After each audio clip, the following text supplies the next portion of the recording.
So I went ahead and made my first draft board for the Cincinnati Bengals 1.0. It says 1.0 because this is going to change over this month and going into next month until we get to the draft. So certain players will go up and down the draft board dependingly. This draft board, as you can see, consists of 100 different names. Now, my final draft board is not going to be 100 names. It's going to be probably around 50 names. That's going to be my final draft board. So if you see a player here and you're like, oh, whoa, how is that player so low on your draft board? Depending on how things go and over researching a lot for these 100 players you see on your screen right here, I'm going to be researching them a lot over the next month or so, learning everything about them.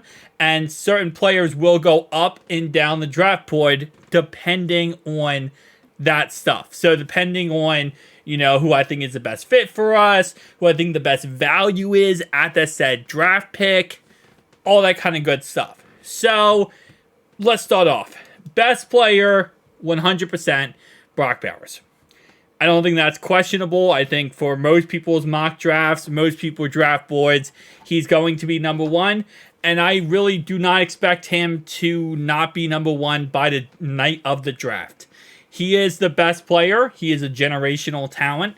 And for us, and again, keep in mind, this is just a draft board for us, he's number one. Number two is Joe Alt. He is the best tackle on the board. He is a left tackle. Could he convert to right? It's possible. He'll be off the board probably by the time we do go ahead and pick. Fuaga actually has gone up my draft board and up my list since the Combine. Since I saw him at the Combine, he looks good. Man looks like an absolute animal. Did a little bit more research on him, and I'm actually having him now over J.C. Latham. So he's a little bit higher up than J.C. Latham, only one spot, but he is now number 3. J.C. Latham's number 4. The Penn State tackle is going to be number 5. Byron Murphy is number 6.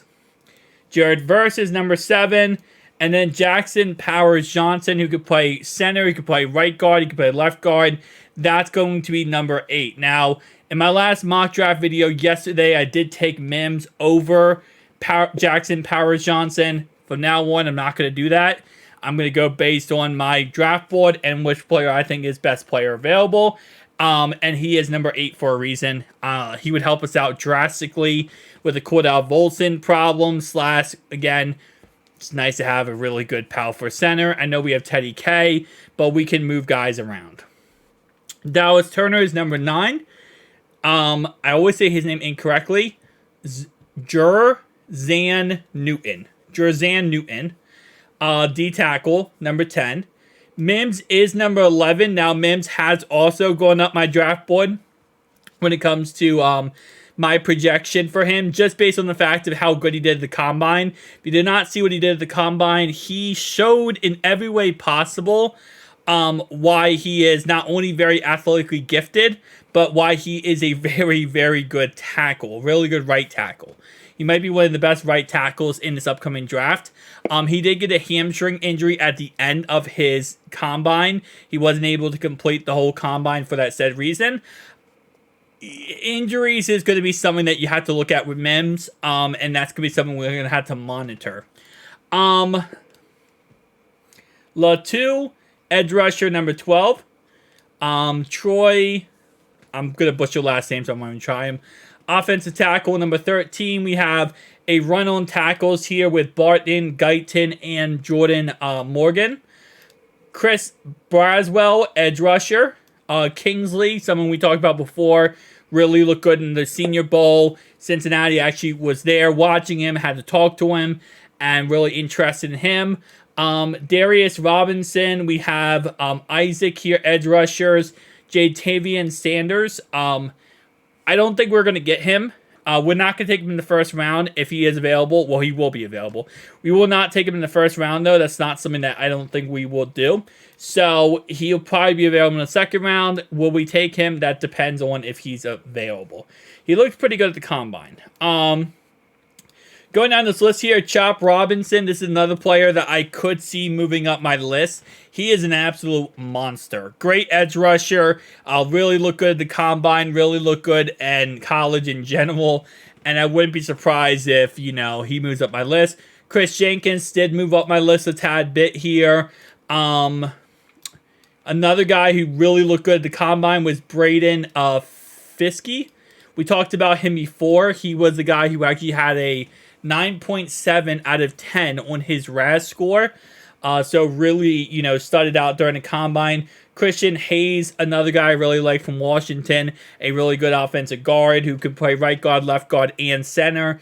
And then some of these other guys, again, I haven't really talked about as much of. But still, again, like I said, very good options available here. Sweat, I know a lot of people have said in my comment section about Tivandre Sweat. A lot of people like him in my comment section saying that he could be a great player. Cade Stover is another player I really like and honestly could go up my draft board. Another player that could go up my draft board who actually was probably one of the best at the combine was Ben Sinnott. He's another player that has a lot of potential to really be good and transition to the NFL in a very good way. Again, like I said, his combine was absolutely phenomenal, which a lot of people now probably have him higher on their draft board than number 71. The problem is, though, he's going to most likely be a 3rd or 4th round pick, even if you have a good combine. Doesn't change up too much when it comes to tight ends. So he'll probably still be like a 3rd, 4th round pick. So I'm going to keep him at number 71 for right now. I couldn't see him being inside my top 50 just yet. Last guy I will talk about here is going to be Theo Johnson. Now, not many people are going to be talking about him. He is from Penn State. Theo Johnson, the thing about him is he's 6'6", and he is a big body tight end. He's pretty much a versatile blocker / receiver. Not really as, I'd say more of a project tight end rather than being like a number 1 tight end on the roster. But still, I mean, it is what it is at the end of the day. He's still a really good prospect. So that's what I will say. And I think if you get yourself like a good tight end in free agency, and then you bring in potentially, Drew Sample back, Tanner Hudson back, you get Theo Johnson, I don't think he's a bad option to have.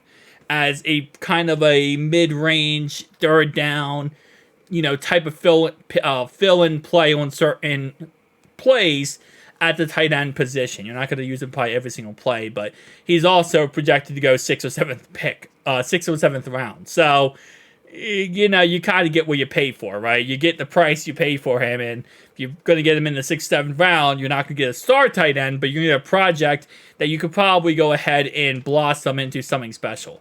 Guys, tell me down below your thoughts and opinions, though. Again, like I said, this will change. This is only 1.0 of the mock.